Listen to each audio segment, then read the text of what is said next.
Hello, this is Someone Guy in Hawaii with my first look at Wonderlands. This is just a brief overview of my initial impressions. Spoiler alert, it's a really good game. But first, I want to address a minor controversy that has popped up in stream chats and social media for days, weeks, even months, namely the difference between Wonderlands and Borderlands 3. One extreme viewpoint paints it as just a Borderlands 3 with window dressing.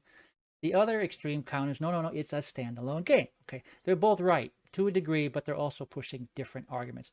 Wonderlands is conceptually, thematically, an offshoot or evolution of a Borderlands 2 property, namely the Tiny Tina Assault on Dragon Keep DLC. It takes that idea of a medieval fantasy RPG with guns to a whole new level, and it does it in a really fun way.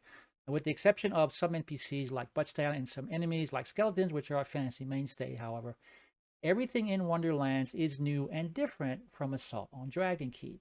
Okay, all this mostly new stuff, however, is built on top of a Borderlands 3 chassis. Okay, the gunplay, the interface, some of the character models, and a lot of the baseline mechanics are the same, even if they have different names or are graphically altered. Okay, anyone who's played Borderlands 3 will recognize this. This cannot be argued, and there's nothing wrong with that. It's actually a really smart move by Gearbox. They start with a system they know by and large works fairly well, and then build upon that and tweak that system. It saves a lot of time and money and effort, which allows the devs in turn to concentrate on new and more creative aspects of the story and gameplay.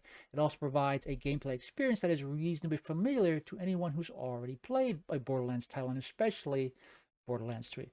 Wonderlands is to Borderlands 3 as the pre-sequel is to Borderlands 2, except that the difference between Wonderlands and 3 is much, much bigger than between those two earlier games. Okay, now it's not a perfect approach. Building on top of an existing system by starting from scratch means also dealing with the limitations and possible bugs of that existing system.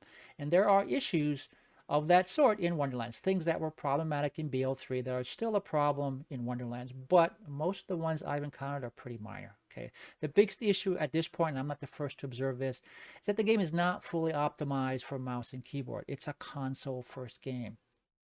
This is most noticeable in the map UI, which is a long-standing BL3 issue, and it's perhaps slightly worse in Wonderlands. I'm not sure about that. Basically, your mouse only moves the map around. The buttons don't do anything within the map itself. You can't click on anything in the map. There are also issues with navigating the inventory menus, which are basically identical to those in BL3, because it's pretty much the same system.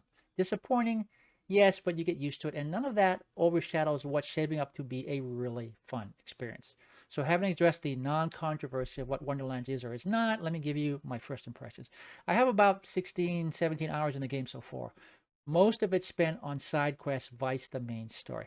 That's not only doable, but lots of fun. Fair warning though, like Borderlands 3, all the additional equipment slots for guns and other gear are unlocked via progress through the story. This includes unlocking a second skill tree / character class. Okay, so concentrating on the story will unlock that tree as early as, I don't know, maybe level 9 or 10. I know I've seen people unlock it by level 12. I did not do so until level 20, so keep that in mind. As well as the usual, if rebranded Borderlands concepts. Okay, Vault Hunters are now Fate Makers, Shields are wards, spells effectively replace grenades, Save Your Soul replaces Fight for Your Life, Death Save is our second win. All the weapon manufacturers have slightly or vastly modified names, etc. There are new and welcome additions. Okay, there's a 5th weapon slot for a new class of dedicated melee weapons. I know there are plenty of folks already doing melee focused builds. I'm still just scratching the surface there. There are ring and pendant slots, which when unlocked provide additional skill and gear perks. There are the equivalent of class mods, many of which are set up to highlight dual classing. Okay, and there's learning how to work spells, which are much more varied and interesting than grenades ever were all by themselves in BL3. Okay, multiple classes have companions, allowing for builds with not one but 2 companions.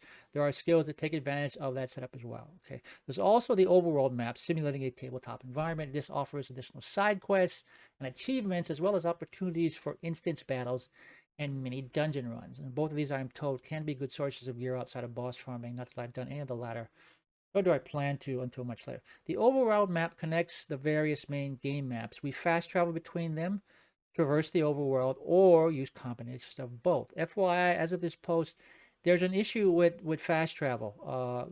The game treats going back and forth this way as a resurrection at this point, like being redistracted in other Borderlands games after we die. It assesses a fee for this, okay? And it's not a whole lot of cash, and hopefully Gearbox will fix that soon enough, okay?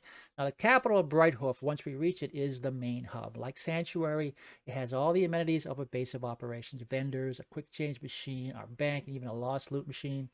There's also a lovely shooting range that vastly improves on the Handsome Jack range in Sanctuary 3. This one will register elemental damage over time. My only minor complaint here is that these amenities are a bit more spread out than they were in Sanctuary 3. The distance between the Lost Loot Machine and the vendors where you can sell that stuff, for example, is 3 to 4 times what it is in BL3. Minor point, though. There's also a portal in the main city map that allows fast travel to and from one's current location on a distant map. So one doesn't have to slog all the way back to that distant location on foot after jumping back to Brighthoof to sell stuff, change gear, buy SDUs, etc. Okay, it's very Diablo and very welcome. Okay, now I've been playing a spell shot on intense difficulty, both of which may affect my initial experience of the game. Okay, unlike previous Borderlands offerings, Wonderland has not 2 but 3 basic or base difficulty settings. Okay, there's relax, balance, and intense. On relax, players do 50% more damage, and enemies do 15% less damage to players. On intense, that ratio is flipped, and matching elements to health bar types starts to become important. Okay, on the plus side, though, we get more currency drops. Now, intense mode forces the player to learn and utilize the mechanics that will be important in higher difficulties a bit faster. Difficulty, however, can be changed on the fly at any time in the options menu. So if you try it on intense, you don't like it, you can drop it back down to the basic set.